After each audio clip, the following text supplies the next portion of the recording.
Good evening. Welcome to August 8th Planning Board meeting for Goffstown. We have a few things on the agenda tonight. Let's start off by introducing ourselves around the table. I'm Brian Rose. I'm the Planning and Zoning Administrator. Bill Devanza, Selectman. Gail LeBrecq, Recording Secretary.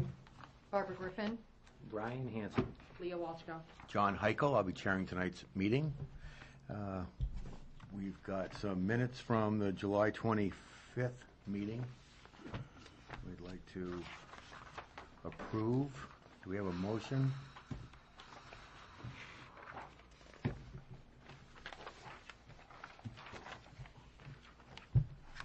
Well, I'll make a motion. Make a motion to approve the minutes. Thank you. Barbara, do we have a second? I'll second. I reviewed them. Right. Seconded by Phil. Any questions or comments on those? Actually, I do, even though I wasn't here.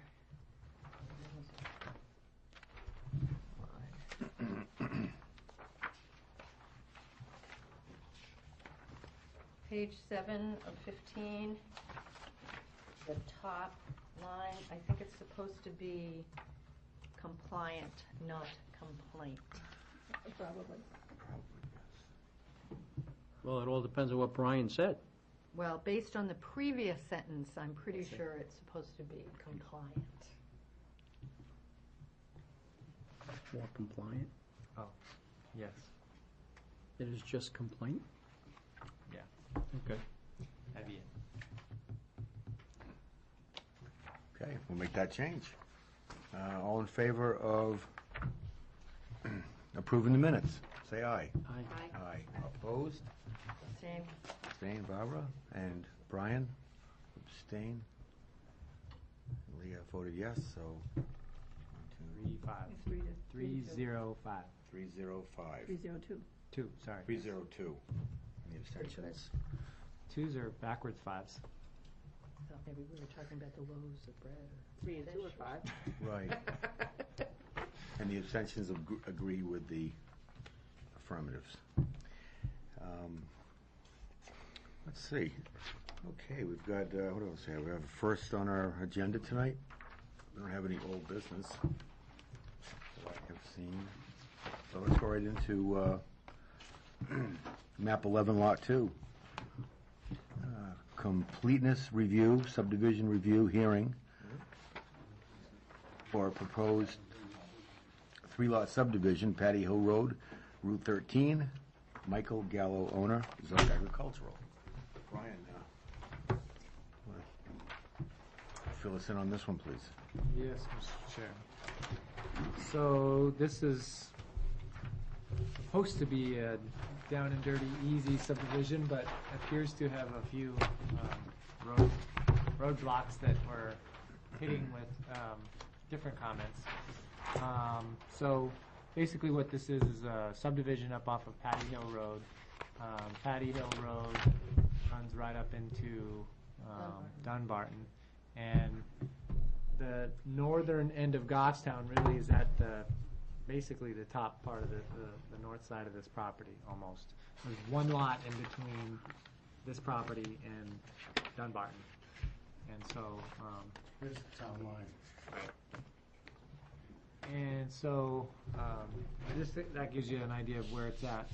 What they've got is a proposal for a 3-lot subdivision where there is an existing house on one of them, and then they would be proposing 2 additional new houses on the other 2 lots. And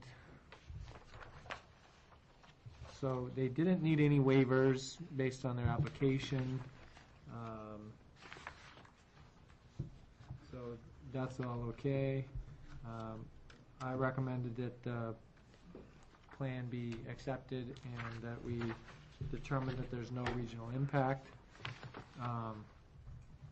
There are some wetlands on the lot, and that being said, they do have enough room to put the wetland buffers and everything on there and still get their 80 by 100 developable square rectangle area, as well as an area for their 4K for the septic. So that seems to be all okay. The application was forwarded to the Conservation Commission because there are wetlands on the site, and they just wanted the opportunity to be able to review it. And they actually opted to do a site walk on this one. They did go there on the 3rd of August, and they did provide a report of their findings, and it was basically, they recommended that the applicant put up those little aluminum square 4-inch by 4-inch markers that you put them on a tree and just mark, here's the wetland buffer, here's the wetland buffer, all along wherever the wetland buffer is. So that way it's demarcated on the lot, and that basically was the only thing that they had as far as a comment. So that seemed to be okay. There were some issues that the fire department brought up, and he has since provided some additional comments that you'll see on your table today that are comments from the fire department regarding cistern and the need for it, his feeling that there's a need for it. And so that's one of the things I'm sure the applicant will want to try to address tonight. And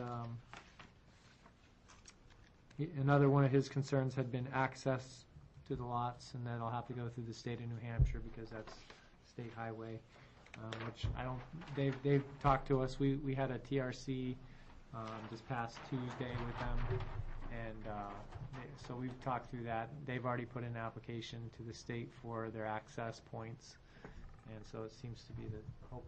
And I think the state allows for 3, which they're adding 2. And the existing one doesn't count as one, right? Or, well, if I may, the parent parcel is allowed 3. One was used at the previous subdivision several years ago, so we've got 2 left. Originally, DOT granted 2 permits for the existing house, so we're working with DOT. We say we're technically giving one of them up and moving it to one of the new lots.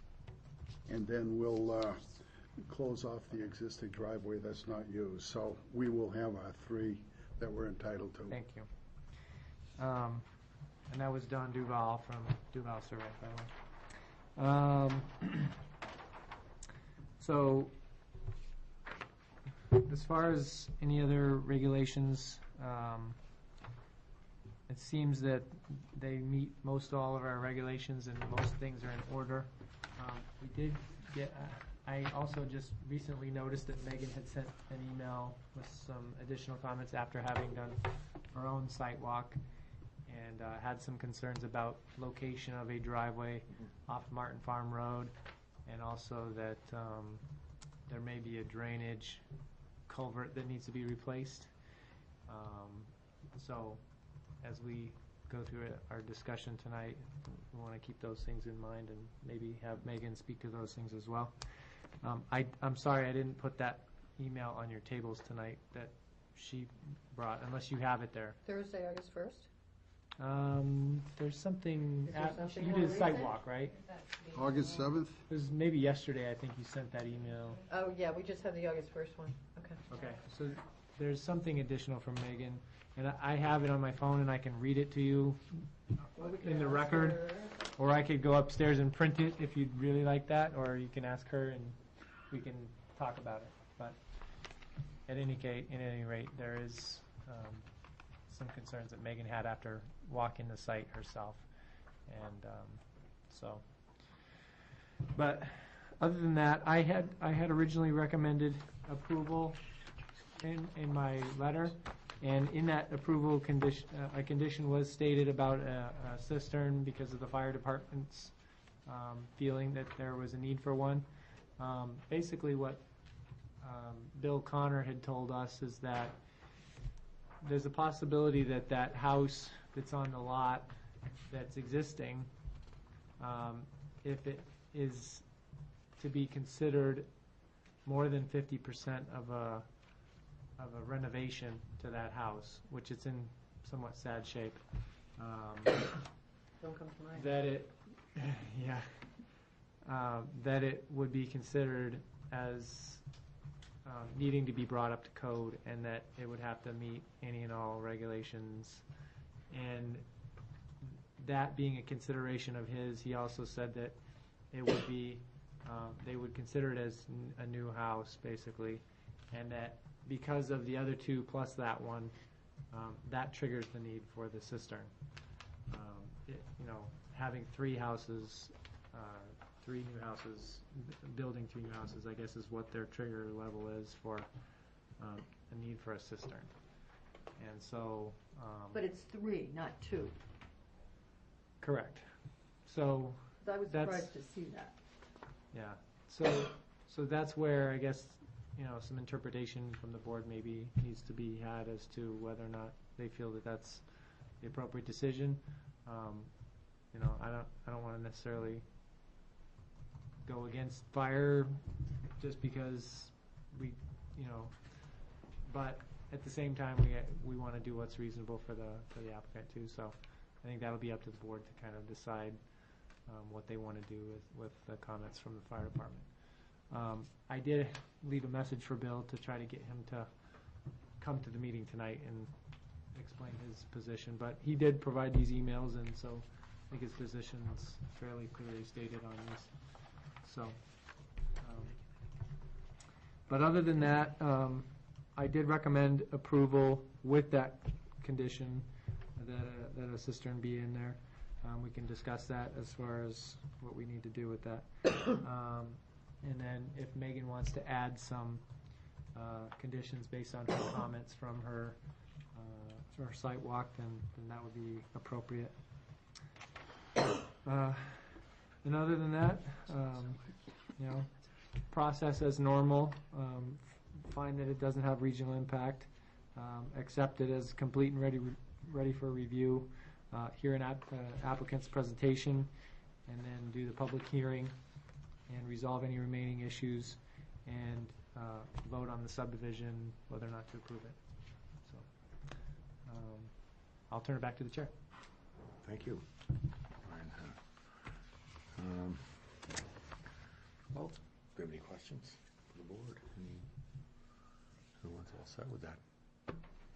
With that, let's hear from the applicant. How about You if I have to make a accept it motion- first. How about if I make a motion that this does not have a regional impact and that this proposed subdivision plan is complete and ready for review? Second that. Okay, motion on the table from Barbara, seconded by Brian. Any questions on that motion? Comments? Let's take a vote. All in favor, say aye. Aye. Aye. Opposed? Abstained? 5-0. I'd also like to announce that Leah Walshko is the alternate, and she'll be sitting in tonight's meeting and voting as a member of the board. Thank you for coming, Leah, too, by the way. Now What's we that? can hear from the applicant, yes. Okay, good evening. My name is Don Duval. I'm the surveyor, and this is Mike Gallo, the owner of the property. As Brian has mentioned, it's basically a 3-lot subdivision. We have submitted to DES for subdivision approval. I have the approval for them. I do not have the hard copy. I got the number offline. As Brian mentioned, we have application before DOT for a drive permit. I really don't expect any problems with that. One of the stipulations we have on it, if you're familiar with the site, where the existing house is, on the northerly driveway, there's like a 48-inch oak. It was supposed to have been taken down with a previous DOT permit, and for whatever reason, it never happened. So we've shown it on this permit to take it down again. And in talking with Mike Gallo, he's agreed that once we get our DOT permit, the stipulation is to take that one oak down for driveway site distance. It's coming down this time. We've had, what we're planning on is one of the driveways to come off of Martin Farm Road. We could possibly push the state for a 4th driveway curb cut on Patty Hill Road, but in talking with the client, and my idea is, if we can get one driveway to come off of Martin's Farm Road, item number one, it's one less driveway on Patty Hill Road. And where the thinking was, if we can get off Martin's Farm Road, when that lot is developed, hopefully, we can leave probably a pretty good tree buffer there to kind of screen that one house. Megan's comments, and I guess she'll address them, but she had a little concern about that driveway off of Martin's Farm Road meeting some type of criteria for site distance.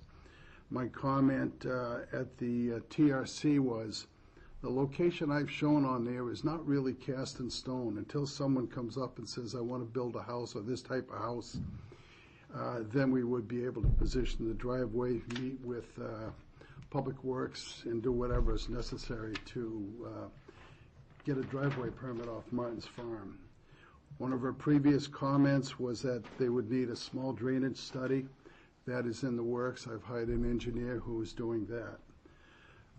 One of her other comments on the other letter is that the existing 12-inch culvert on Martin's Farm Road, she goes, most of their CMP pipes are rotted on the bottom, so that would have to be replaced.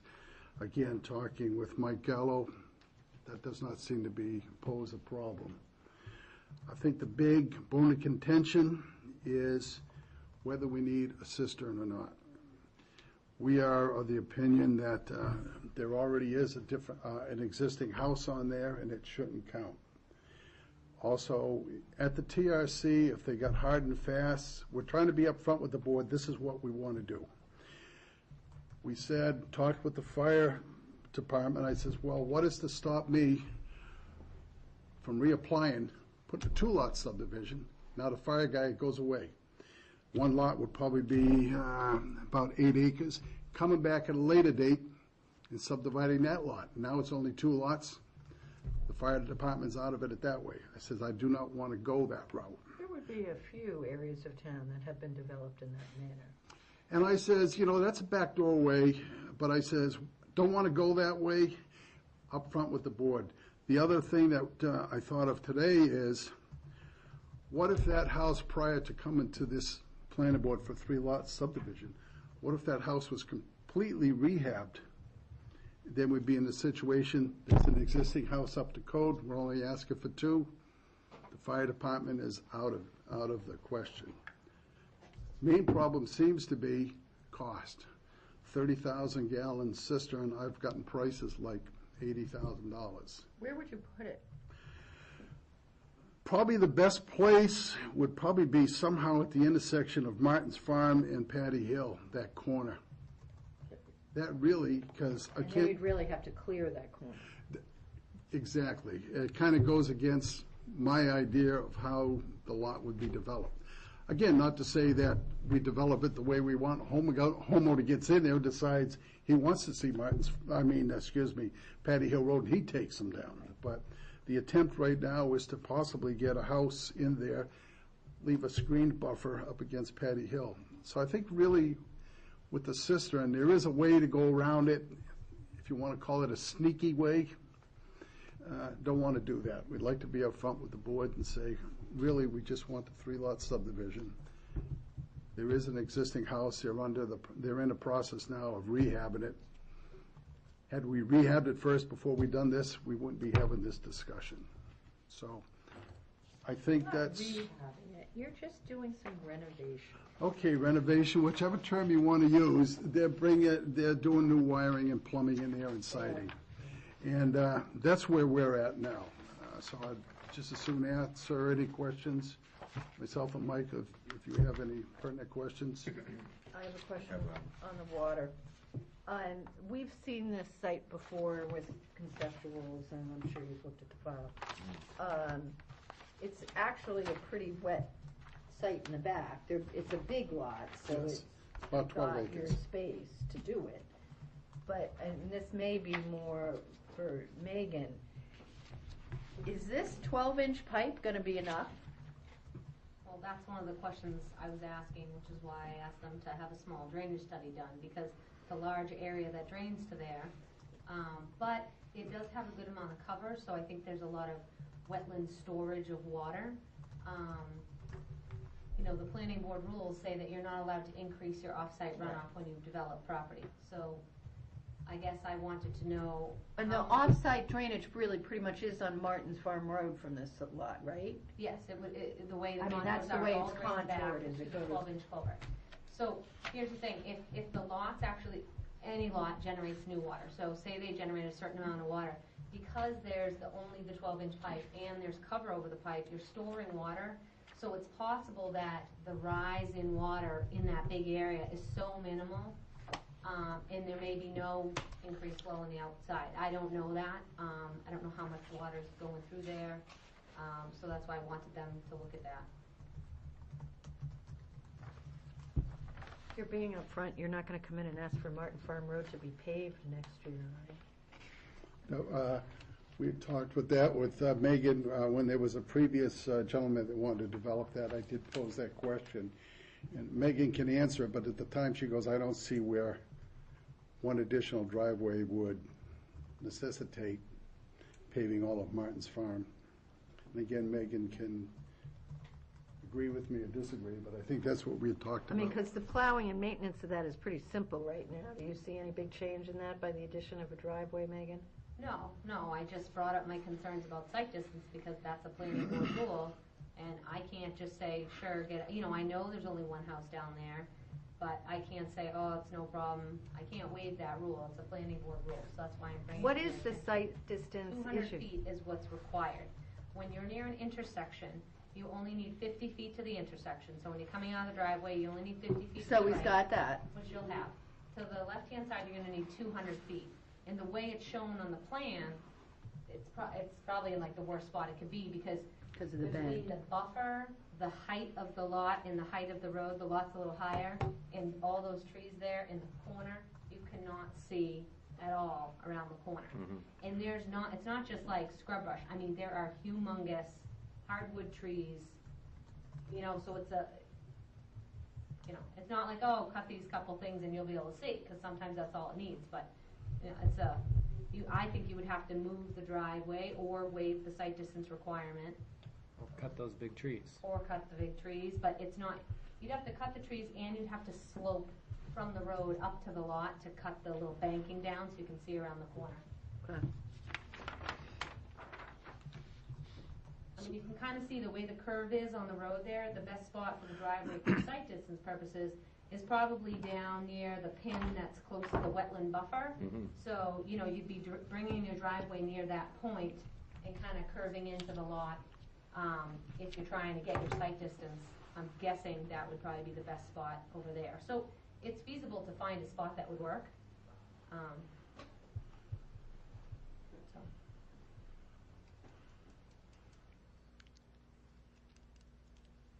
And if I may, again, that's what we were talking about, when someone comes to develop that lot, I think we can take care of, I'm sure we can take care of Megan's concerns.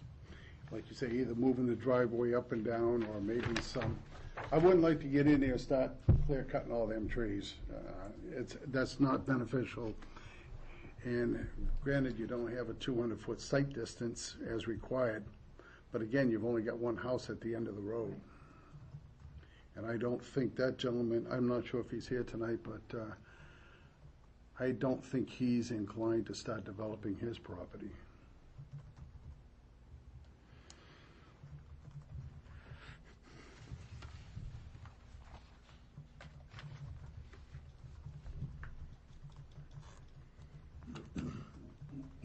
Any other questions?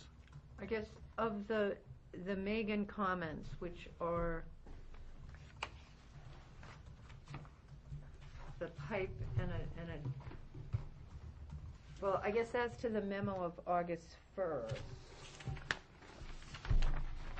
Was this copy to you, Don? Yes, I think that's what she says, a short drainage study. Yeah. So based on that, I've hired an engineer, John Roque, that's going to be doing that. So you're okay with that one? Yeah, I'm okay with that. I'm okay with her later comment of most likely if the 12-inch culvert is sufficient, if it's in such disrepair that it has to be replaced, we're agreeable with that. DOT permits, like I said, that's already taken care of, or submitted, let's put it that way. The drainage easement around the pipe, I think I talked to Megan on that one. I think the town has a standard verbiage. I think she's, So you're agreeable to the applicant? we're agreeable to that, showing a TDM on the plan. That's not a problem. And again, erosion control, talked with the engineer as part of his drainage study. He'd implement that on the plan. Okay. And a protective well easement on that map. I don't know if we have to specifically record one, or the fact that an easement is shown on the plan. I don't know if you need, personally, I don't think you need a separate document. If nothing else, we would record the state The state. well release waiver. And you didn't comment on the test pit data? I've got that, I forgot to give it to her. Okay. So I do have that, we've submitted that with the state for subdivision approval. And like I said, I have approval from the state, looking on their webpage, but I haven't got the hard copy from them yet. And I don't think you haven't received yours yet, have you? I am not sure. Yeah, like I said, I just looked online yesterday morning or this morning.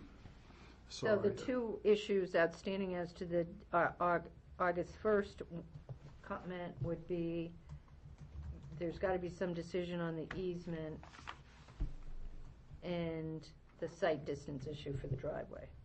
That's, which easement are you talking about? Oh, on the, The protective well, I mean, that's not really our thing. no, as that's far as pretty much a no-brainer. You can either record the state one for their release of protective radius, or you just say, well, if it's shown on a plan as a protective radius around that well. So one way or another, it'll be handled. So the protective well easement or the state permit will be recorded. Yes. And so what are you proposing as to the site distance issue? I'm proposing that when it comes time to develop that lot, we agree to work with Public Works The location in of the the driveway. placing a driveway which will meet the criteria and do whatever is necessary. But we're gonna try to site it so we don't have to start bulldozing slopes down and cutting the large mature trees. I'm sure, like Megan says, one way or another, we can come up with something that'll work. Well, here's my issue with that, is if we'd like to go ahead and approve this, we have to deal with that rule for the applicant and for DPW. Right. I mean, so, you know, I think that 200 feet, given the road, which I'm familiar with, given the fact it's one house, there are some reasons that maybe the 200 foot is not necessary, and I'd hate to see a lot of trees taken down for the sake of seeing any traffic that the owner of this house is probably gonna figure out within a week what time goes by every day. Correct. So I guess my question for that is, I don't know that I'm that gung-ho on the 200 feet. I don't want you, the applicant, to have to be dealing with this in, let's say, a year, to actually be citing the driveway, only have 150 feet, and then Megan's stuck because we haven't granted a waiver for the driveway permit, which has to be 200 feet, and you have to come back here. So we need to, as far as I'm concerned, I think it would be a bad approval if we left too much open for that. So that's why I'm sort of looking, because even if you move this over so you're within 50 feet of the intersection, that's going to give you, it looks like, about 130 maybe before, and I'm guessing, based on your distances and the survey points. You know, so I think that any disapproval of this subdivision, if we do it, needs to be a little more specific as to the driveway. So Megan feels like she's got the authority to do it without running into the rules. Maybe I could meet, if Megan can pick a time, we can meet out there and see if we can mutually, does that sound good to you? Mutually pick a spot? Yeah, it's just that you need to write an approval condition. Right. So, Right, I that's mean, what I'm figure trying out- to I'd come up probably with. Ask for a suggest that you relief by a say certain something amount. like, I think we should ask for a relief in a certain amount. Let me hear what Megan has to say. Dawn. I was just gonna say, I mean, you could say that, you know, waiver of whatever section, you know, for the driveway, you know, try to achieve maximum site distance with minimal cutting or something like that. so that it's waived, but it gives me the right to work with them to move it a little bit to get the best site distance, where what I don't want to happen is like, if you waive it, then they're like, oh, well, we don't need any site distance because it said it's waived. Like, Right, it'd be that's nice what to I'm have afraid some, of, so and I what don't- it will mean is it may need a longer driveway, you know, so instead of a 50-foot driveway, it might be 120 to just wrap around a little, but we might be able to do it without a problem and minimal tree cutting, you know, so I'm not gonna be unreasonable, and I'd rather not cut those huge trees down, you know what I mean? So yeah, if you do something like that where you waive it, but say to try and achieve the maximum site distance with minimal cutting, I think that might cover us. Thank you. Brian? And I noticed in Lieutenant Connor's email, he had an issue with the turn radius for a large emergency vehicle to get in there. Yeah, he did mention something about that. I Where? brought that up with him because at first I was trying to understand what he was asking, because usually unless the driveway's 300 feet long, you don't need to get a fire truck into it. But all he was trying to say, I guess, is on the plan, it shows 2 straight lines, 9 being in, and he's just saying the driveway's gonna need some flare, which obviously, for like an ambulance or something. And the driveway will have, typically not many driveways go straight in like this. Most people have a flare. So I just was trying to clarify with him that it wasn't needing fire truck access. It sounded like it was just ambulance, you know. It was just a comment on the design of the structure that gets taken care of when it Yeah. gets, okay. Thanks for clearing that up. Yep. I have a question about the plan itself, up at the top of notes. It mentions 4 lots under number 1, the purpose of the plan. There was a typo. Originally, we had either 3 or 4 lots. I did get that changed. I saw that myself. Originally, we were going to try 4 lots, but then I said, we're crowding it too much. Let's go for 3, make them decent-looking lots. Let's not get greedy. So I changed it to 3 lots, never got that note changed. I saw that this morning. And a quick question for Brian, actually, about the cistern. Is that part of our zoning ordinance, or is that a recommendation by the fire chief? Those are Town of Goffstown Fire Code requirements, and we go by the NFPA requirements. And he interprets it how he interprets it, and so I'm not sure if the board feels that his interpretation is flawed, I don't know, then I would say you guys have to sort of make that determination as to how you want to address it. Obviously, it is a significant cost to them, so that's something to keep in mind. But cost doesn't necessarily mean that it's the right or wrong thing to do either. You want to try to provide fire suppression for homes when you can. So I think you have to just weigh out what's appropriate in this situation. Would we be, because it's not a planning ordinance, would we be somehow exposing the town to legal action if years down the road somebody said they should have put in a cistern years ago? Honestly, I don't know.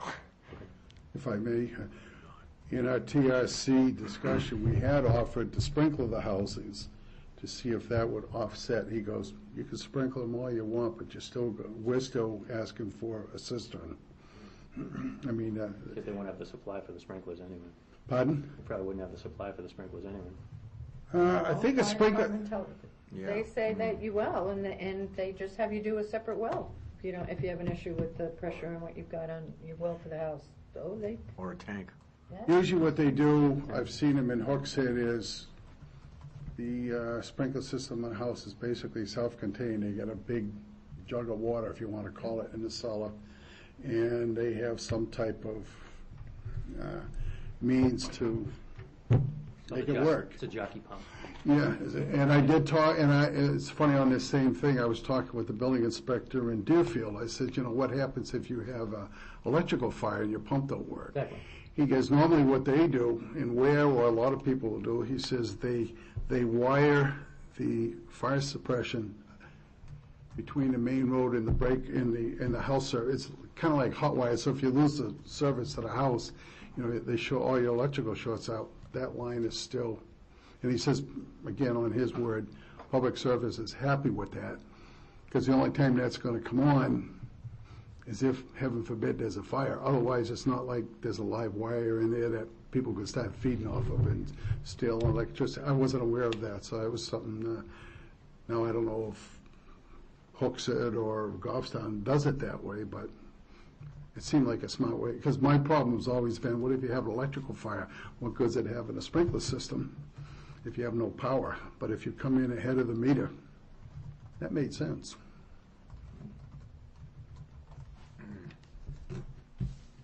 Would the applicant be agreeable to a provision of no further subdivision? Yes.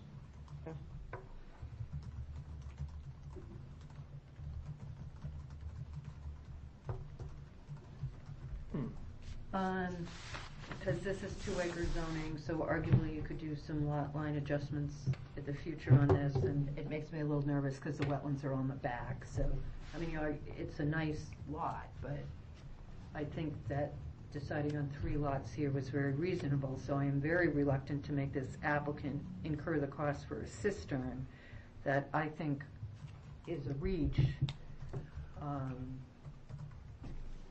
One, because I am familiar with much development that has occurred in this town, as Dawn has referenced. As a matter of fact, I'm looking at the houses across the street, which my recollection are sort of went in one at a time, and I don't think there's any cistern over there. Across the street from here? Yeah, I'm looking at these lots right here.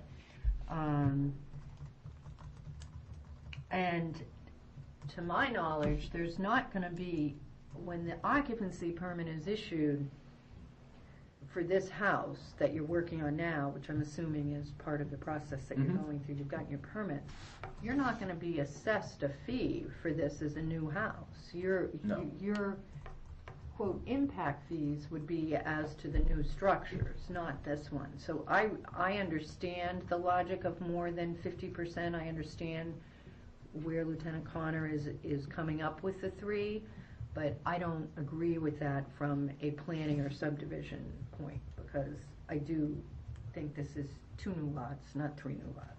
So I personally am not inclined to think that a cistern is a reasonable requirement for this applicant or required.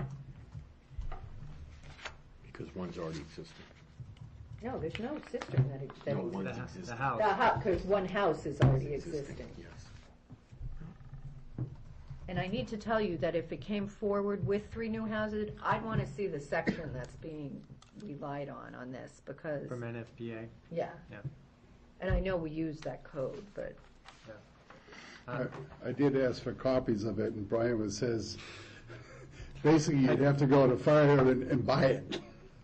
NFPA is one of those difficult to obtain codes because you have to pay a lot of money and become a member, and so I told him it was like the secret code that only the fire people really get to know about, and I got one. nobody.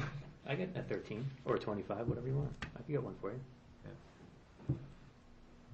Well, there you go. We'll get it from Brian. I'll get you one. He's our secret in.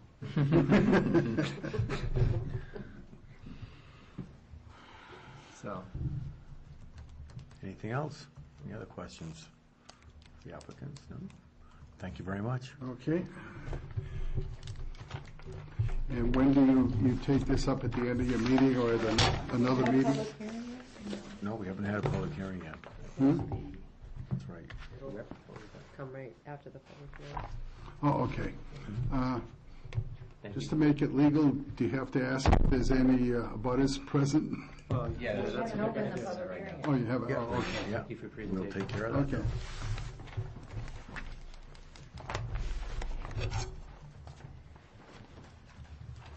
All right.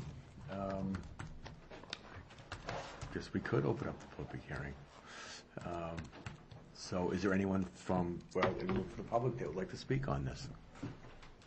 Any abutters?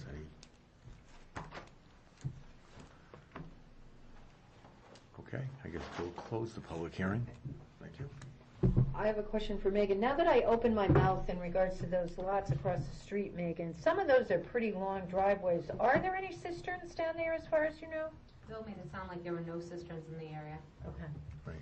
I didn't think there were, but some of those, I was wondering. Okay. So, Hearing's closed. Do we have any comments from the board, motions? Do we have,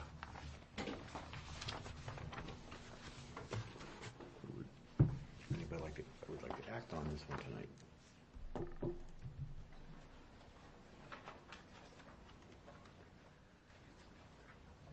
I'll make a motion to approve this subdivision, incorporating as to Ryan's condition precedent to final approval, number 1, number 2, number 3, number 4, number 7, the Megan August 1 memo conditions,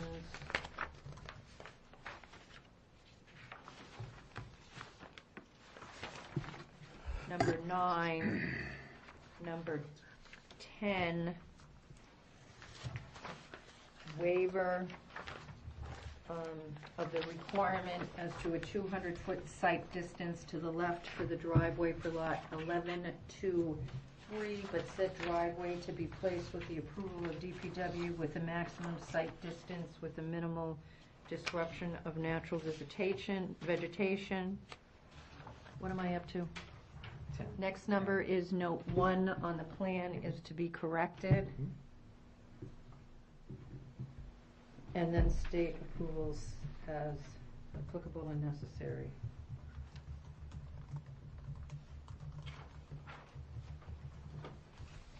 Should we have Gail repeat that? So we Oh, know? please don't. I don't have the memo, so I'll have to get those to incorporate them in. But to approve the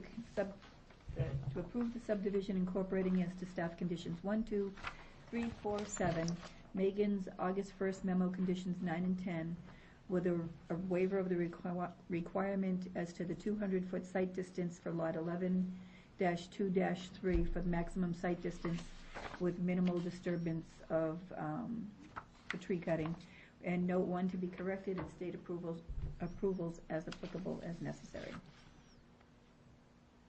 Sounded right. Pretty Move good. the agreement Okay. to subdivide the lots. And no further subdivision. Okay. Thank you. Barbara, can I just add, Yeah. the only thing that was in my subsequent memo was the possible replacement of the 12-inch Oh, CNC pipe. yes. We find that that's Can going we to be add bad. that? Subject to the drainage study. Right, with the 12-inch pipe Maybe it, I mean, I'm be not saying repaired as definitely. determined necessary after results of the drainage study are provided to DPW. Thank you.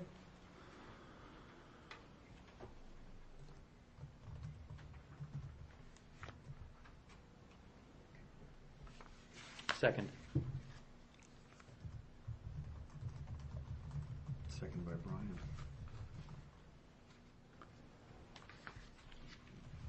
Pretty covered in the system. I have a question. Yes, Phil. Just for clarification,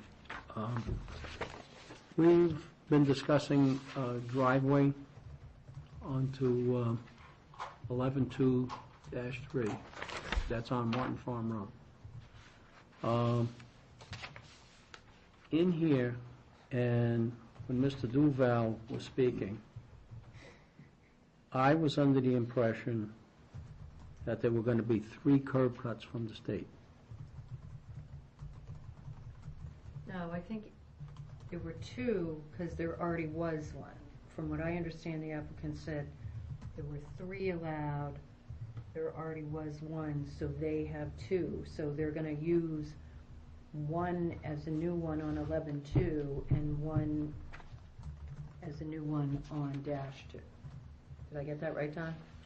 Yes, the parent parcel, which includes the subdivision we did several years ago, was allowed 3 permits. We Which utilized- includes land not before the board tonight. Exactly, Right. yes. That Yes. used up 1. The state goes back. Okay, all right, but just for clarification, because in the discussion, you were mentioning 3 curb cuts. I was mentioning that they were allowed 3 curb cuts, and I thought it was clear that 1 had already been used in a previous subdivision. And so we have Okay, to it- allow, Maybe it was, but when I was listening to that and reading the information in front of me, I may have misinterpreted that. So just that we're all clear, there will be 2 curb cuts on 13 Right. and 1 curb cut on Martin Farm Road. correct. Sorry if I confused you. Yeah, no, it's just, hey, when you read the staff report in here also, they talk about 3 curb cuts, all the curb cuts on, so that's another thing Well, and you show the plan shows the old driveway with the 2 curb cuts. well, on yeah, the line. yeah, but, you know.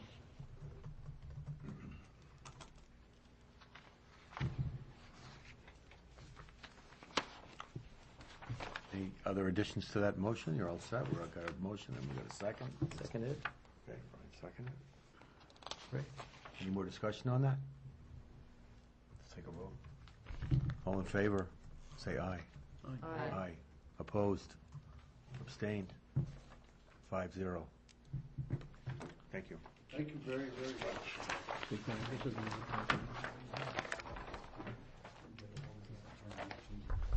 Okay.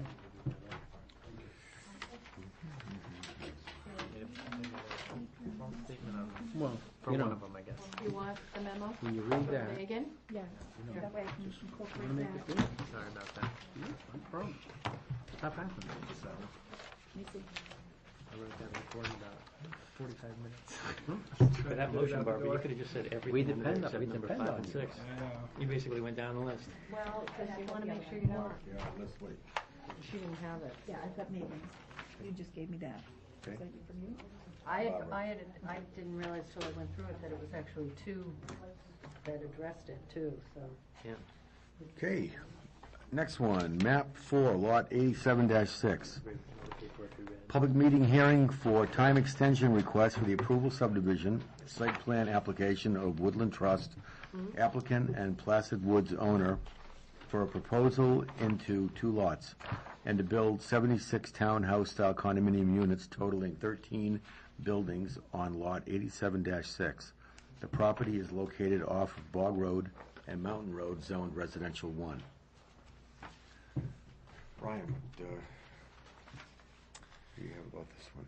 Yeah, so this is a time extension request, and I think everybody, maybe except for Leah, has experienced this project at least once before. But this is the 76 townhouse style condo development off Bog Road, and they got their approval several years ago. I think back in 2009, was it? And have been unable to develop thus far due to the economy. They've been diligently searching for people to partner up with to get the development done. However, have been unsuccessful thus far, and are looking for a time extension tonight on the amount of time that they have. We only grant an approval for 1 year, and then you expire. And so if you want to be able to develop your project, you got to be able to start within that year, or else come back for a time extension. And we've discussed as a board possibilities of extending that time in our development regulations to a longer period, but thus far we haven't changed our regulations, and so we still have that 1 year time frame in the development regulations. Mr. Coughlin's here tonight to explain his position, and this is a notice public hearing, so we'll be also doing a public hearing on that. And my recommendation is to approve the time extension for another year until September 10th. I think, was that the date? Yes. September 10th, 2014. So that is my quick go-through on that, and I'll turn it back to the chair. Okay, thank you. I'll Right. make a motion that the site plan does not have a regional impact. Second. And accept the, you can accept the Well, I'm gonna extension. do it as a separate motion. Brian had a question. I know we have a motion, but I was going to make it the exact same you're going motion. to make a okay, Mhm. good. Okay, so we have a motion, and a second. No regional impact. Any comments on that motion? Any questions? Take a vote. All in favor of that motion, say aye. Aye. Opposed? Abstained? 5-0-0.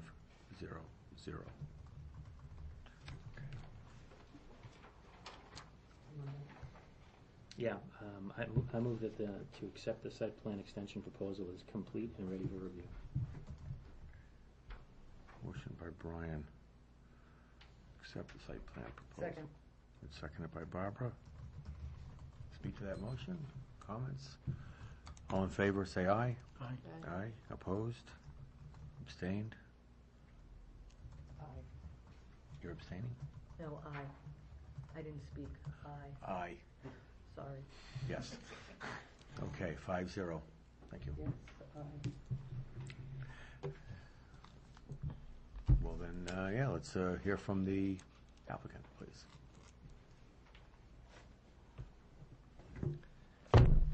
State your name, please. I will. I'm attorney Jim Coughlin. I'm the principal and trustee of Woodland Trust. And I'm here to request a one-year extension on the project that Brian has described to you. In April of this year, the Zoning Board of Adjustment granted a 2-year extension on their special exception. I'm just going through some of the things that I think the project needs to be updated and kept constant, so we've been doing that. Shower Environmental Consultants, last extension you gave me last year, the wetlands hadn't been done since 2008, so we redid them last summer. I submitted that to you. So in August of 2012, Shower Environmental Consultants performed the wetland boundary I always have trouble with that word, delineation survey on all areas of the proposed development and wetland impacts as shown on the plans that are with us. The wetland survey mapping on this site has been performed at least 3 times by Shower in 2005 and 2008. So there is going to be some questions that the wetlands are increasing, et cetera, and so forth. Last year, he did a full mapping, survey mapping of the wetlands, and there was no changes in the wetlands. And it was exactly the same as 2008.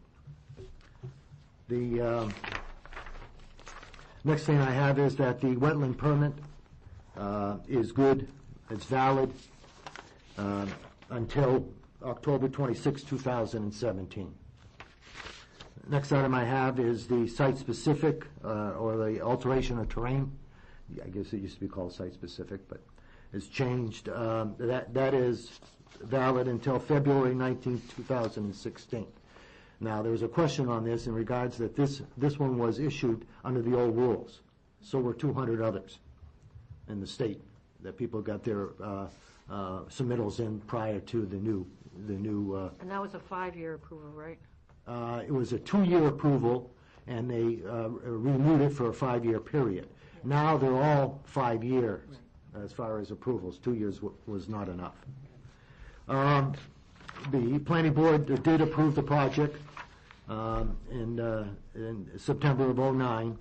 There was a conditional approval, and all the documents that were prepared for the project were approved by the planning board, and I have a notice of that in your a notice of the documents that were changed, identified, and all the documents were approved by the board. And I'm talking about a stack, fairly high. All the items on the conditional approval have been approved, or have been completed, except for as-built site specifics, or the site because it hasn't been built yet, inspections by the town, which hasn't been built yet, and the payment of the $150,000 towards the Pleasant Street improvements in order to ameliorate any of the traffic that I'm going to add to that intersection at a later time, which I haven't added any of it. And it's been established by this board and the ZBA that money would would be put in at the time that the plans are signed, the plans recorded, and I start construction. I'm not really putting any traffic in there until that point. Southern New Hampshire Regional Impact, they reviewed it and said that I had squared all the things that they had questions about prior to or just about the same time that the planning board approved the project. And I'll submit all those documents as part of it. You have all those. I'm going to change my story a little bit, change my presentation a little bit so Barbara won't fall asleep, because she had indicated that she's heard this. She has heard this for a while. First thing is that, and we can check with. That's because all lawyers sound alike after a couple Don't we? of minutes, Jim. That's it. Don't we? Yeah. The only thing we got left of is there are no changes in the zoning ordinances or the regulations that would affect this project, and I went over that with Brian prior to that time. Again, you know, this project wasn't an easy project. I think there's a few of you here, Phil and Barbara, and even Gail on the ZBA and so forth. It was a 6-year run with this, changes, everything else, and so forth. And every time the boards had a question of something, wetlands or spotted salamanders or anything else like that, we provided all the technical engineering, all the information that was necessary to do that. There's going to be some dispute as to it increasing and so forth. Again, now the situation with the financing is that the idea is adequate financing. And being a lawyer, you know that if a bank is willing to provide 50% funding for land acquisition, infrastructure, and your development, you've got a failed project right away, because you can't build out and sell the units and have enough adequate money in order to rotate everything. Next thing, too, is that in any depressed market like we've had for the last 6 or 7 years, when new construction, that's why there hasn't been many of it, except for a few single-family developments of 10 acres, 10 lots or less, when the price of building a unit is greater than the value that you can sell it for, 30 years experience tells me that don't work. And that's what's happened over the past 5 or 6 years. Now, the recessions before this, when the banks went out of business, all that stuff, Bank One coming into this area and taking over all the properties, things like that lasted 1.5 years, 2 years, not 6 years. This was a real impacted one. And I saw in the paper tonight that Fannie Mae and Freddie Mac are paying the government $4.5 billion back from all the money that they had lost, because things are doing much better. And they are. We are getting interest in other people joining us to do this, and private investor money to do the project. And we're close, but I can't guarantee it's going to be tomorrow. So I request that the extension be granted. I was unfortunately laid up last year quite a bit. I'm doing much better. And I think some of you were here last year when my wife had to drive me around. Some 9 months of operations and so forth. I'm ready to roll and to get this project done. You were still rolling then. Yeah. You were. Half. But thank you. So that's pretty much the spiel. I hope not to have to come again and change the presentation again, but I'm optimistic this year. Well, It's a big project. And I will say it's nice to see you doing so well. Thank you. Thank you.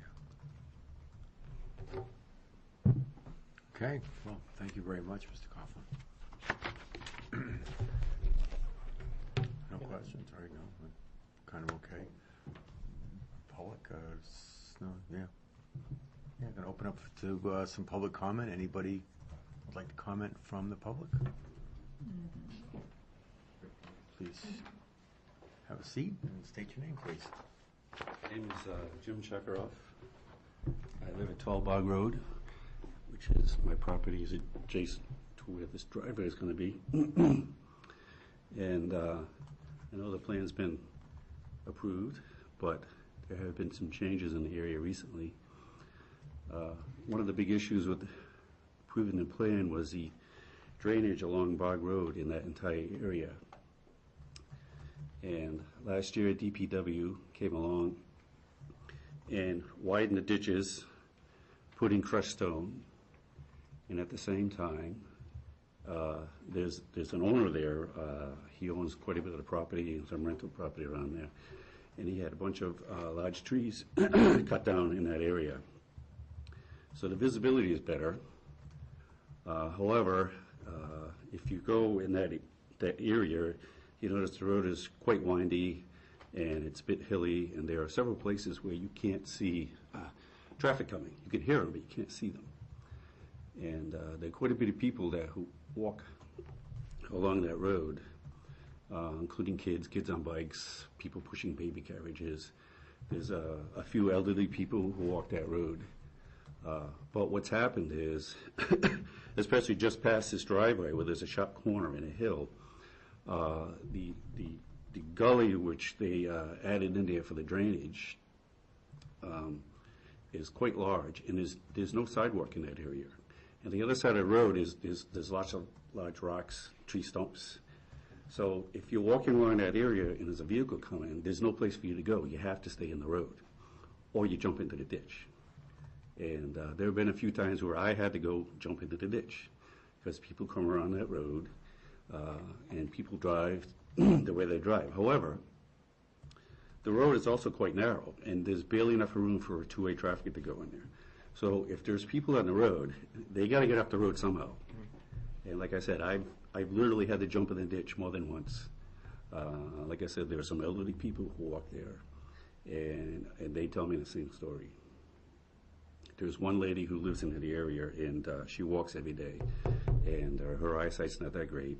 And so what I think is the DPW has come along and they at least fix for temporarily the drainage problem on that road, because there's also a lot of erosion goes on there. There's a culvert there that has been a constant problem for years because there's always a dip there all year round. So with the increased traffic, although the vehicles are turning in that area, the blind spot around the corner, I know 200 feet, blah, blah, blah, but if you go there and you look, try walking it someday and you realize what I'm talking about. So maybe in the plan, I don't know if it's the responsibility of the town or the developer, but it's a dangerous area there, and with all these extra vehicles, it's going to get worse. And I think it's going to be a problem. It's going to be more of a hazard than it is now. So that's all I wanted to say. Thank you very much. Any questions for him? No? Thank you.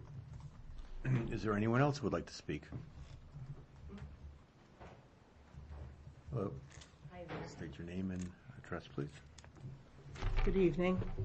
My name is Catherine Prescaza. I'm a registered architect. I live in town, and we've lived here as an abutter for 25 years to this property. And we know this property very well. I understand that this project has been approved, and we've been working to bring the development to a palatable place for many years now. When this project had an approval, we understand that happened. A key consideration with that approval was the hand core system.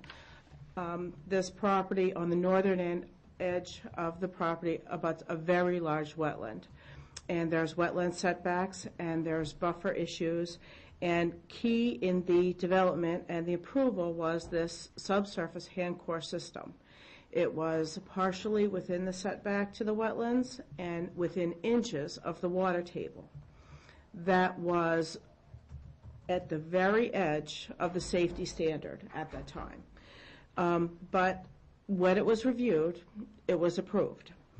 And now this applicant comes before the board and asks for a time extension, essentially a rubber stamp saying that everything that was there is still the same and no changes have occurred.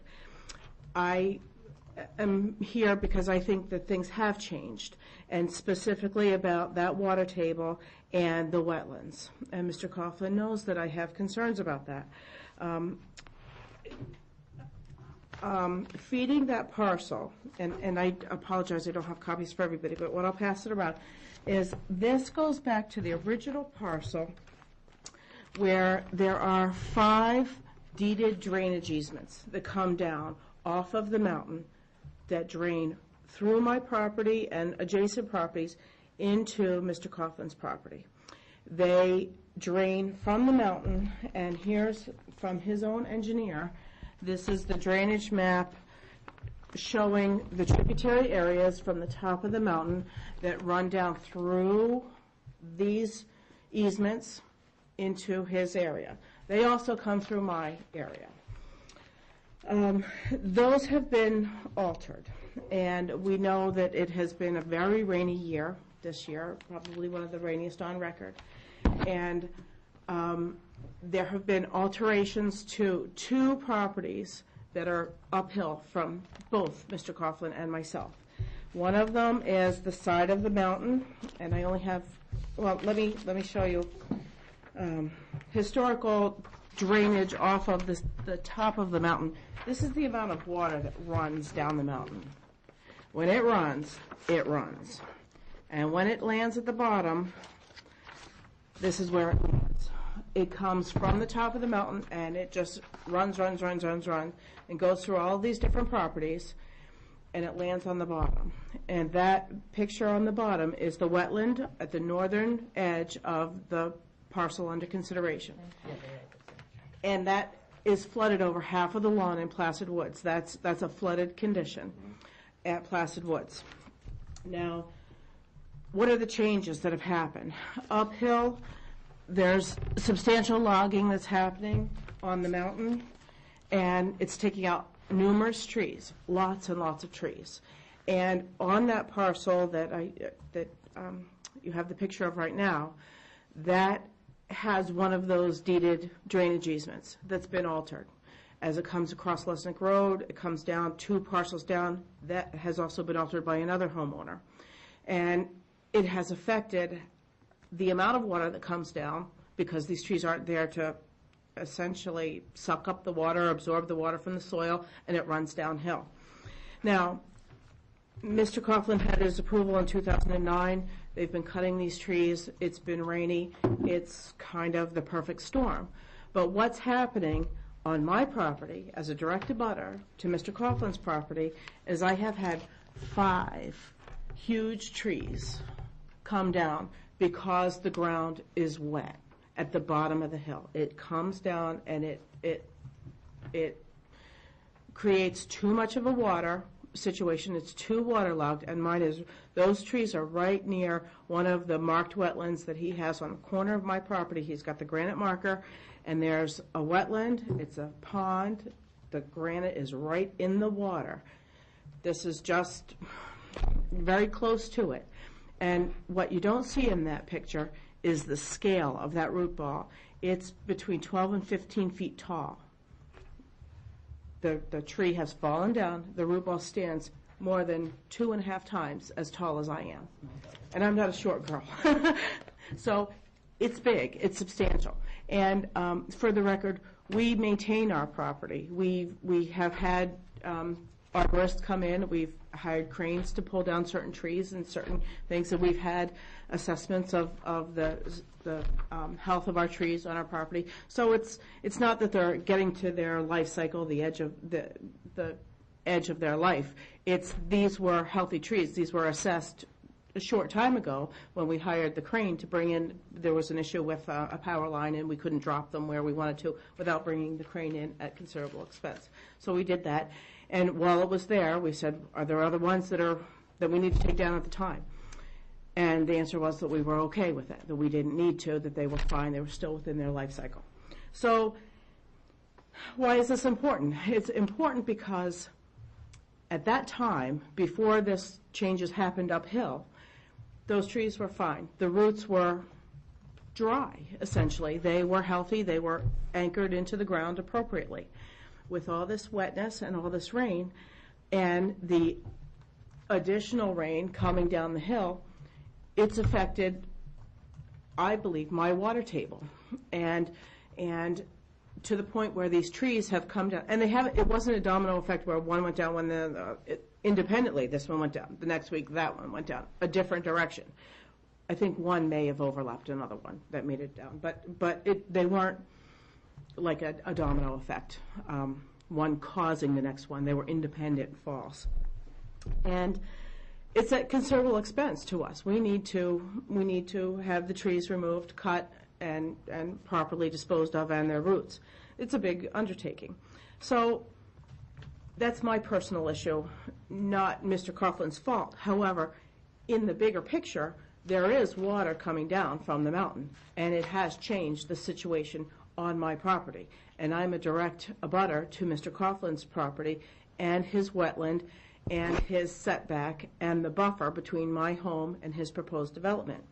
And that happens for 5 or 6 homes along that same property line. So what I'm saying is the merits of this, it's not the time or place or venue for a wetland scientist to come today to this meeting. However, I believe there's a fiduciary responsibility of this board to not rubber stamp this approval and just give them a carte blanche time extension. Something has changed, and whether it has changed to the point where, going back to Mr. Coughlin's proposed development, where that hand core system, if that bottom of that drainage for his entire project would now be in that same wet soil that my trees are in, and his are actually more, his is more downhill, closer to the wetlands, quite possibly even closer to that water table than mine, then that could possibly bring that into failure. And I think it would be a mistake to just rubber stamp that along and not give an engineer a chance to just review it. He might review it and say, it's all fine, it's all good. It might be a very quick review process. Or he might say, you know, these wetlands really have grown, they have changed. From the pictures, you can see that there are changes. That's the fact. There are changes. So I respectfully ask that you consider those changes and asking for further clarification from the professionals who can provide that information. And when Mr. Coughlin comes back, if everything's fine and dandy, it can be a very quick review process. It doesn't need to be an extended, protracted process. But to give him a carte blanche approval at this time, I think is premature.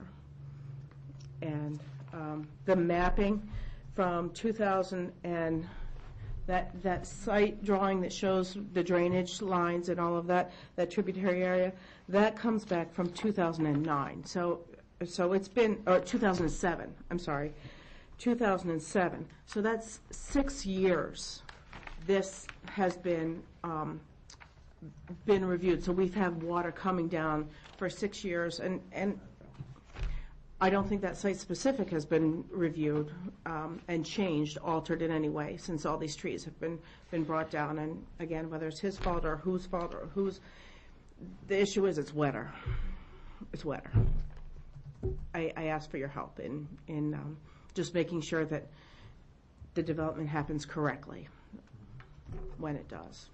And this is just an extension request, so I respectfully ask that you deny his extension request. Thank you. I have a question. Yes. In one of those pictures, there's a tree down by a front driveway, maybe?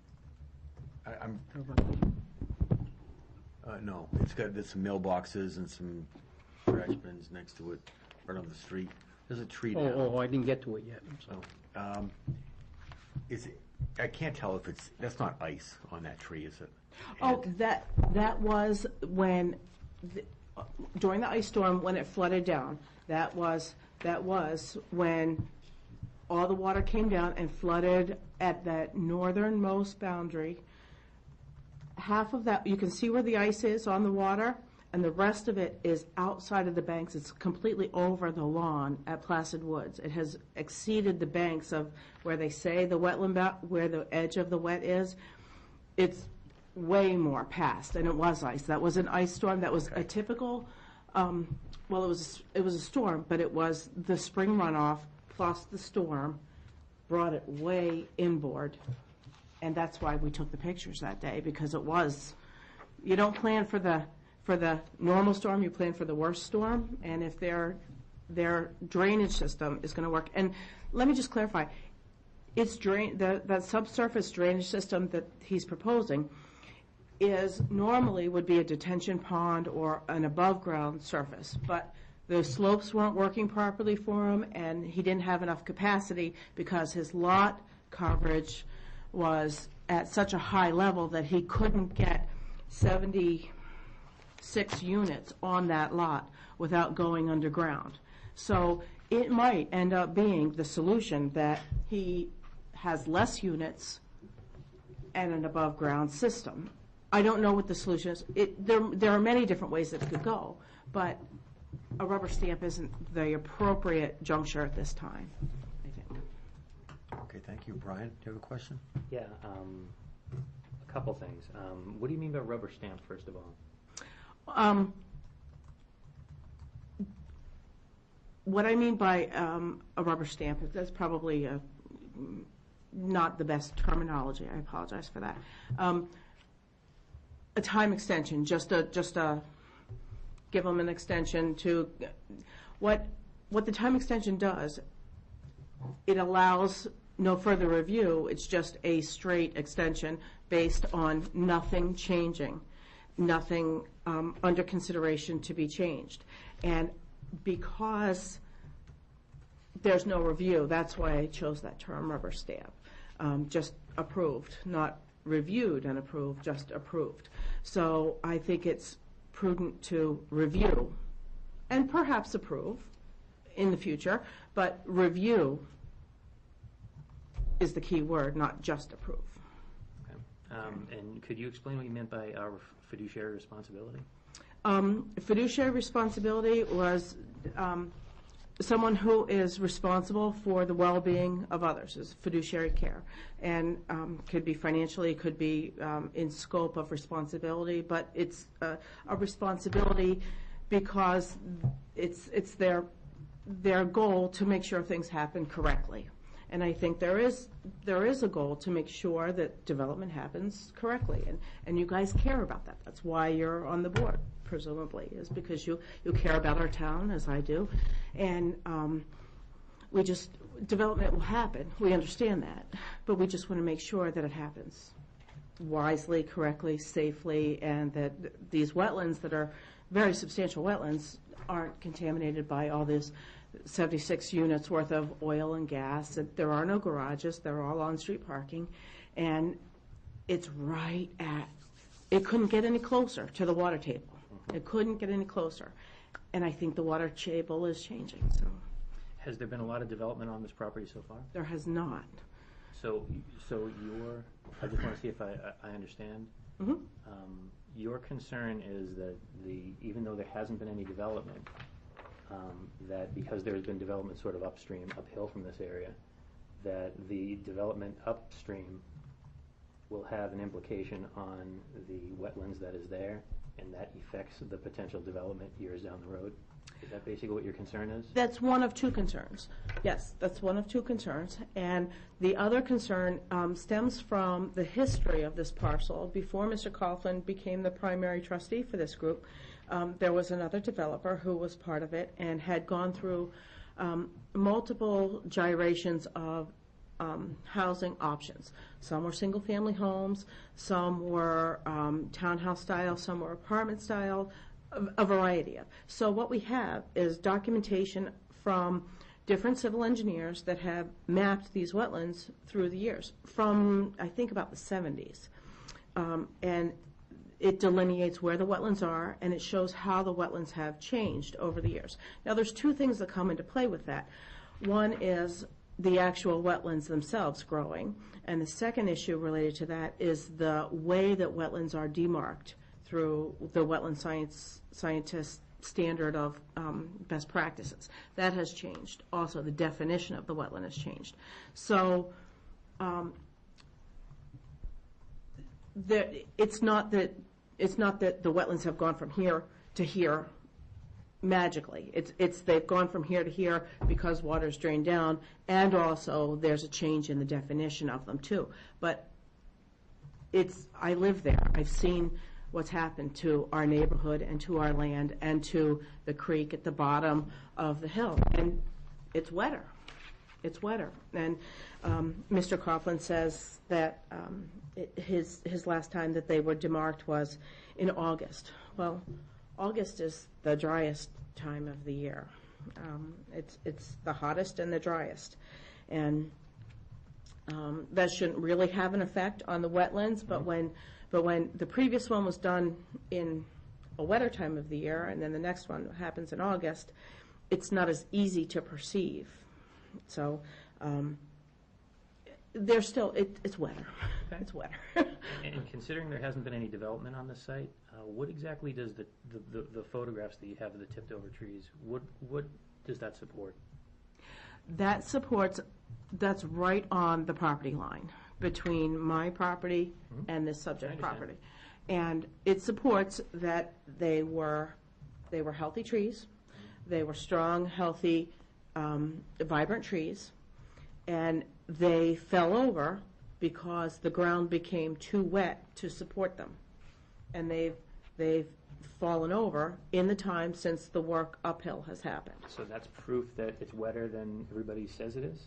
It's wetter than it used to be. Okay. It's wetter than it was when the other tree guys were here and said, no, these are great, you don't need to cut these down, these are fine. Arborists? Licensed arborists? I don't know whether he was a licensed arborist or not, to be honest with you, but I do know that he was a professional tree cutter. He had a ginormous crane and was a professional, and that was his primary profession, and he did it commercially Okay. with a crew of many men. Okay. So, One last quick question. The applicant had wetland studies done pretty recently in August. What's your opinion of the results that say that it didn't change? I Because haven't- that's by a certified, wetlands expert. I haven't seen that report. I was not aware that it was submitted to the town. It just But was. it It was just August was. of 2012, just to correct, to make sure everybody I is. submitted last year to you. Right. I did not redo it this year, no. I just wanted that to be clear, it was 2012. Yeah. And So it's been on record for a year? Yes. Okay. And the cutting has happened within that year, that cutting on the side of the mountain, which is significant. That has happened within the year. So, Okay. okay, Thank you. Thank you very all much. good?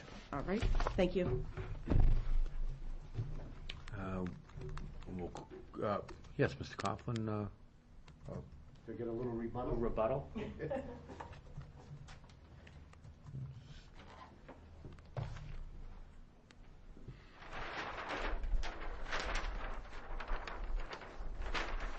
See if I can hold this just for a second.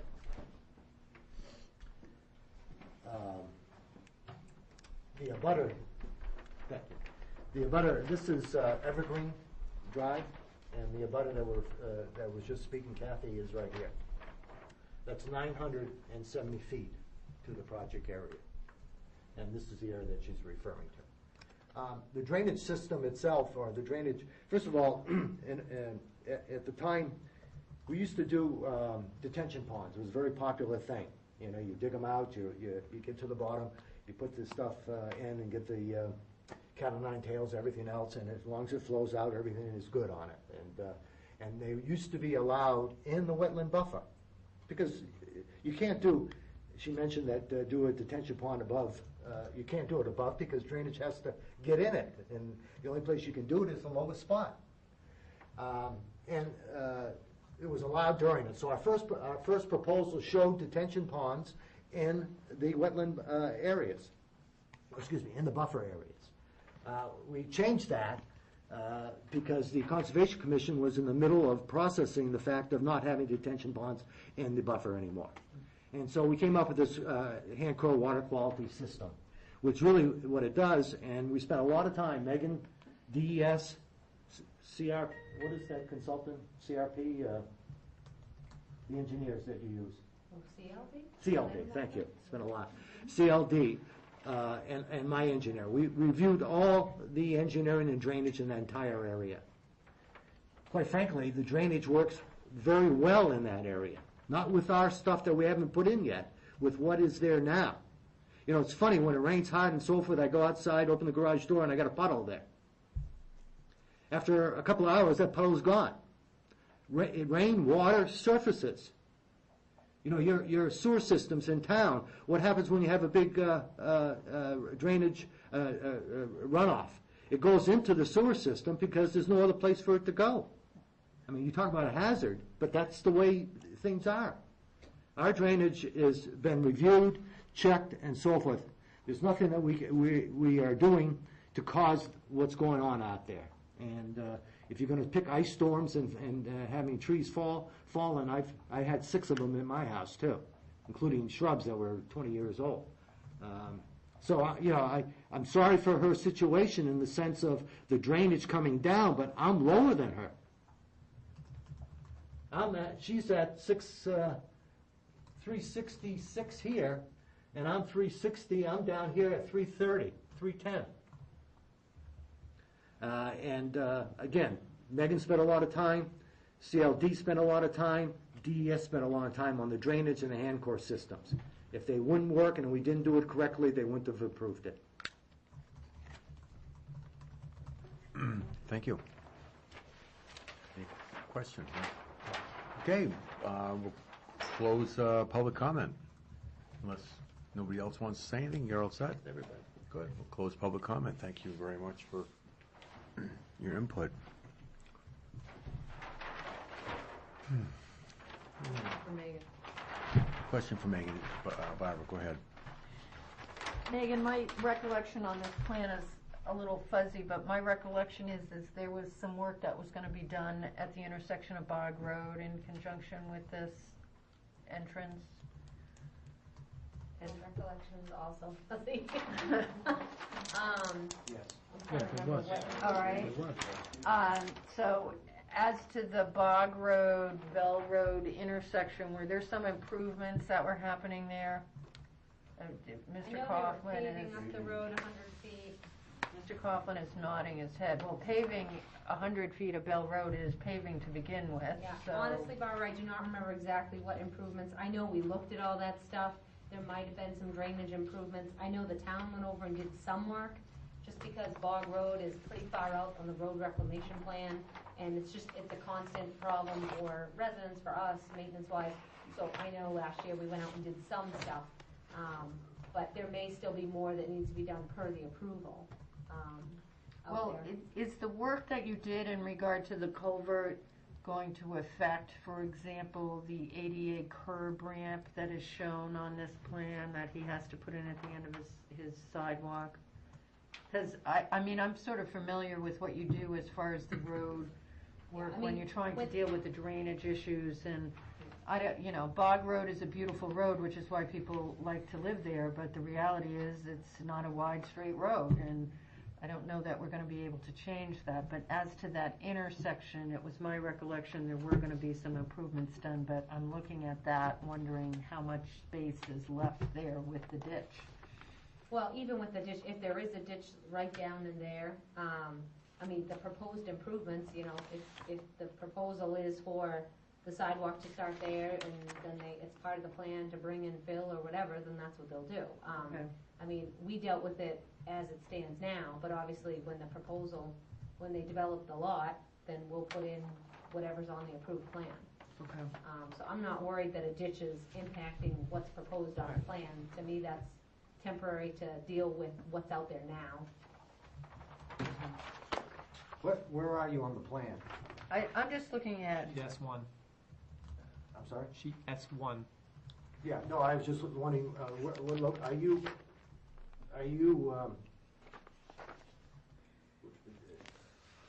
no, I got it.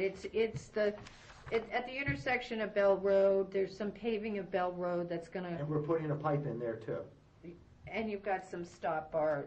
I mean, yeah, I just wanted to check with Megan as to the Bog Road side, that everything that needed to be done would be, they'd make it work. Okay. And then Megan, the other, I mean, you know, I live near one of the biggest drainage headaches you've got in town. I mean, the reality is that Mr. Coughlin is reporting that the wetland scientist said as of last year, there weren't any changes, and we know that surface water is not the same as a wetland. Have you seen anything in that area to cause you any concern with what drainage calculations may have been done as far as water coming on and off the site? I'm not aware of any new issues from our town side of things where, again, it was a constant maintenance problem for us before. So I know we had to go out there and do some ditch work. Bog Road in general was one of those. Well, and on the upside of this, when there was a subdivision that got done at the corner of Chuckaberry and Lesnick that had significant drainage issues that we talked about, and there's some sort of new drainage thing that's supposed to be going on there. The rain gardens. Yeah, the rain gardens. For Lally. Yeah. I mean, that whole swath down there, we all know what goes on, but so, there's nothing changing as far as what you see going on as far I as. mean, I know about some of the clearing that's uphill and all that from the area. Right, but that's a logging issue, we can't do anything about that, people have the right to clear their property. Right? Yeah, I mean, when we They looked got at a the permit drainage for study, that. I I looked remember at we it. were very concerned about the seasonal high water table, and I remember reviewing that in a lot of detail, and I wish I had gone back, and if I knew we were gonna get into all this, I would've looked at the proposed design, but, in my head, I remember that you couldn't do the infiltration type system, I think, because we're so close to seasonal high. So we have a closed underground system, which is a common system for a lot of places, more typical in, big parking lot areas when you have, whatever, a new supermarket, Right. strip mall, things like that, underground systems are very common in those kind of areas. So I believe we went to the fully closed system that stores all the water. And we may have even, I'm remembering us even talking about anchoring down the pipes, which I can't remember if we ended up doing that because of the concern of it being so close to seasonal high water table. I think, and I'd have to go back to check, but I remember being concerned that it was so close, what if the water table rose, could the pipes float? And I thought we talked about anchoring them down to like a concrete base or something. We talked about it. I don't remember if that's what's in the final design or not, but I know that was something that was discussed, and I'd have to go back on all my notes, but I remember I looked into that to see, was that necessary, and whatever we ended up coming up with. Again, I don't know what the final outcome was now, but I'm sure at the time, I did my research and I felt confident with what we had done. I'm not a wetland scientist, so if someone's giving me information and says, these are the same, the only way I would know if things have changed is if someone goes out there, does a test pit, tells me what the seasonal high is. I mean, if the seasonal high changes by an inch or two, is that gonna affect everything? No. I mean, if it went up a foot, does it affect things? Yeah. But I don't think that's what happened out there. I know things are, I know I hear residents talk about water, there's a lot more water, it seems. I hear that all the time, you know what I mean, that it rains so much more, the storms are much bigger, Okay. All we can do is go by the rules we have and the rules DES has and, design things per the current rules that are in place. And, Brian sent an email out asking, are there any new rules in place that would affect this? And, I felt as though we did everything per the permits, per the permits and the approvals back then, and it's a valid permit for a certain number of years for a reason. DES has that for a reason where it's 5 years, because they know things, you know what I mean? Right. Some things change. So, I guess if we were really close to some expiration on a permit or say the permit did expire, then maybe we do need to look at it again. But if we have valid permits in place, I don't know if we should go redesigning things at this point or not, Okay. Thank you. The approval does expire. It's not in a couple of years. Right now, this one. No, I'm talking about the wetlands permits from DES that are valid right now.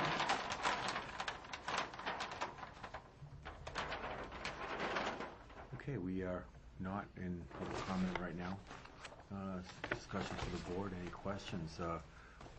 If we don't allow this to continue, if we don't approve a continuance of this, what is it's done, it starts all over again. Correct. And sounds like a pretty big hardship, but let's figure out if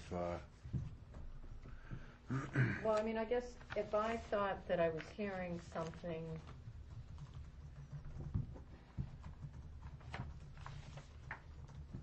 that caused me to question that something considerably different was going on, I might be inclined to do a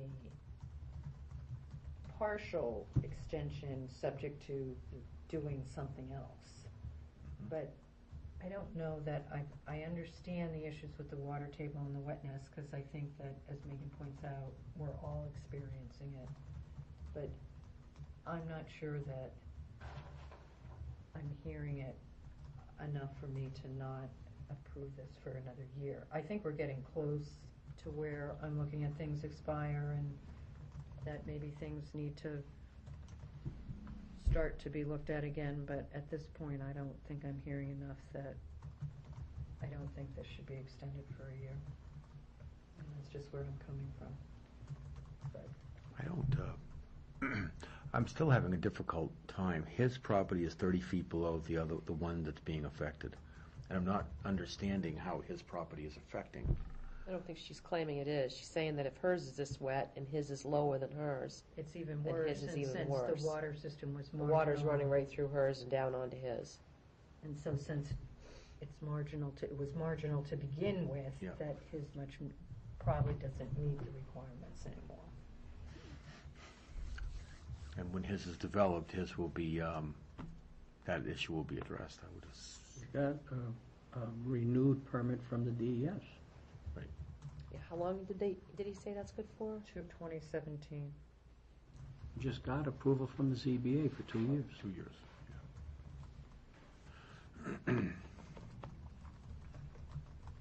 So they renewed, the wetlands permit was renewed recently then for 5 years, They've gone to 5 years 2012, now. right. when he had it redone. when he Yeah, had it originally it was redone 2 and years. start again. It was 2 years originally. Right. And then once renewed, it's renewed for 5 years to Right. 2017. So the DES is satisfied with a 5-year window. They think that 5 years is reasonable before you have to look at something again. And they know it rains sometimes harder than others, and Then sometimes you can get 2 wet years, you can get 2 dry years. right. They average out. That's why they come up with 5 years. Why not 3? Ask DES. I'll make a motion that we grant the request to extend the 1-year extension for Woodland.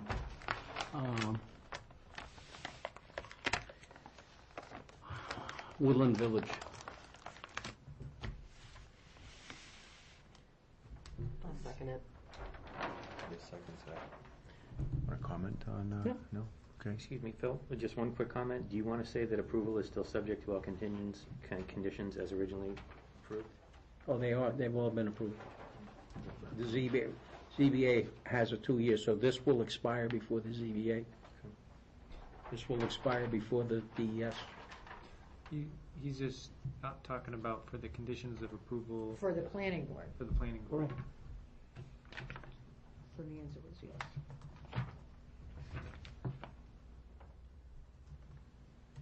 Okay, we have a motion and we have a second. And any other questions on that or comments? I just,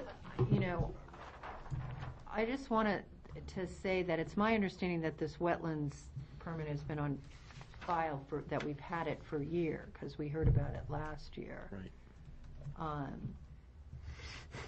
So if there's something specific as to this next year when, maybe it won't come back, maybe financing will come together, so something will happen.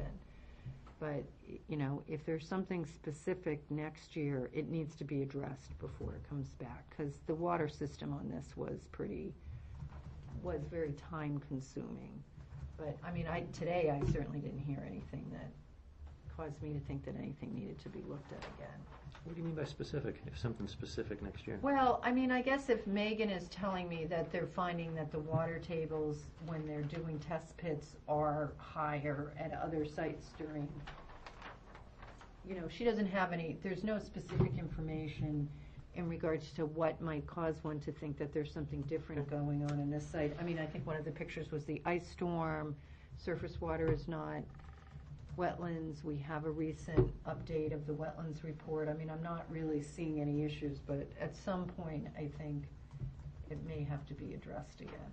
But maybe things are gonna come through and it'll get financing and go forward. So, but then we're backing into one of my things, which is how long do you let these projects go before you deal with them, which is not this applicant's issue, so. Okay. And markets are not, I'm not sure markets are improving greatly in the near future, so let's hope they do though. And I appreciate the speaker's concerns.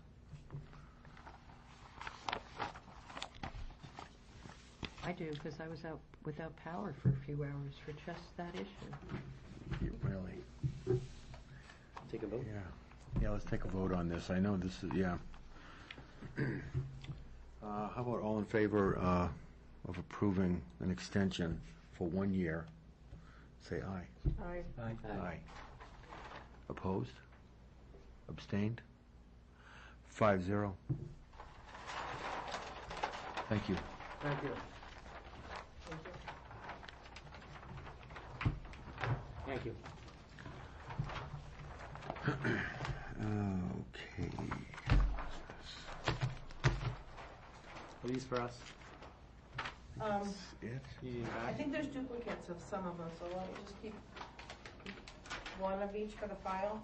That's it. I think there is. I That's it, tried right? putting them Yeah. together Okay. when I could. Do we have any, that's it, do we have any other I think business? That is you it? have all those. Right I here, don't think right we here, have there's those two, I already. tried. Adjourn?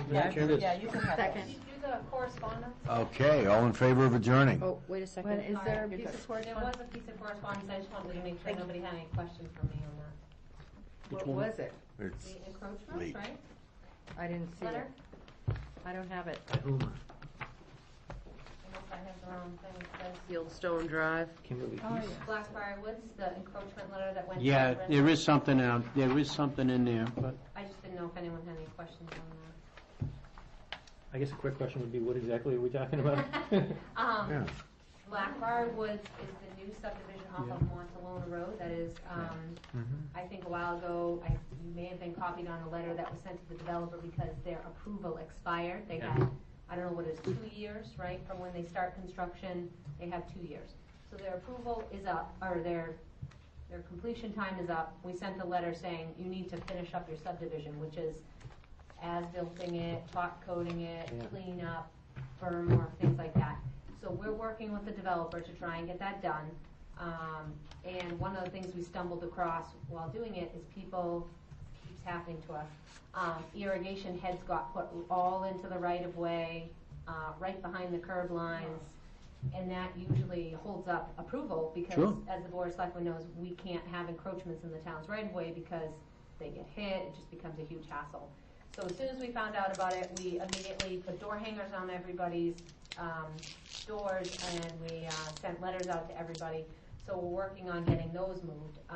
So we're trying to keep you in the loop on what's going on over there because we've had some trouble trying to get this site wrapped up. So in case we come back to you at some point, we're just trying to make sure you know what we're going through out there.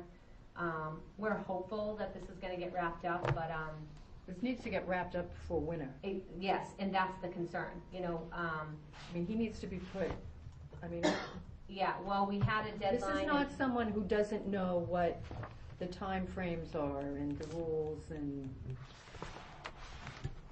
So just making Not sure that you're in that the would loop make any in case I difference, come but- back. just, I have a question, John. Yes, Phil.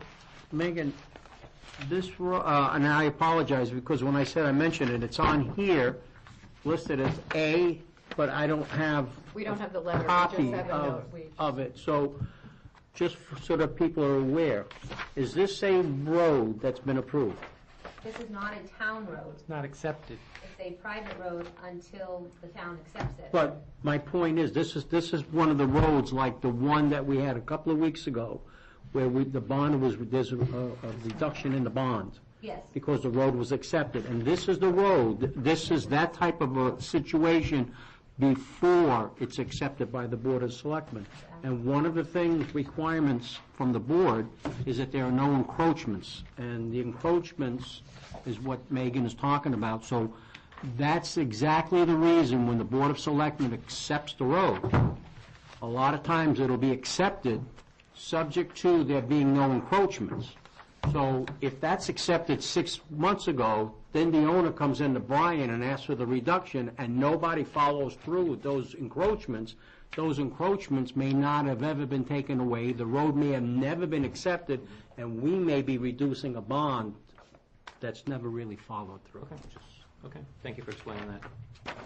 We talked about at work on how to try and avoid this issue of litigation, and I think Kathy, our secretary, came up with an idea of when like letters are sent out to when somebody gets a CO when they move in or something like that, we were gonna attach kind of a DPW letter explaining you live on a road that's a private road, it's not town maintained, please note if you do any landscaping, irrigation, like just the common issues that we're running into, we're thinking of trying to send out, attach on to, there's some letter from town hall that goes out, and we're thinking of attaching like a DPW version with that to just try and avoid this. Because, you know, I feel bad for all these homeowners who spent money to put in the irrigation, and now I call them and say, you need to move it out, you know, and I've been on the phone with some of these people who are like, well, who's supposed to pay for that now, you know? So it's a hassle for everybody. So we're trying to find a way to avoid this, but it's just one more hurdle now in getting this road accepted in time before winter.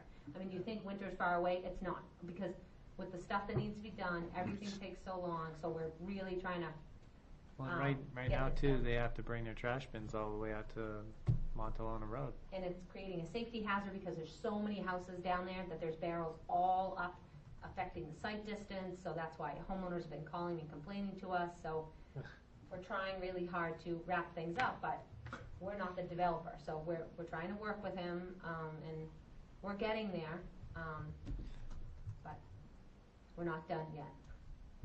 Thank you. Will you please vote on my motion to adjourn? Yes, we, Non-debatable. it's a non-debatable motion, right? Aye. We'll see you in, Aye. 22nd.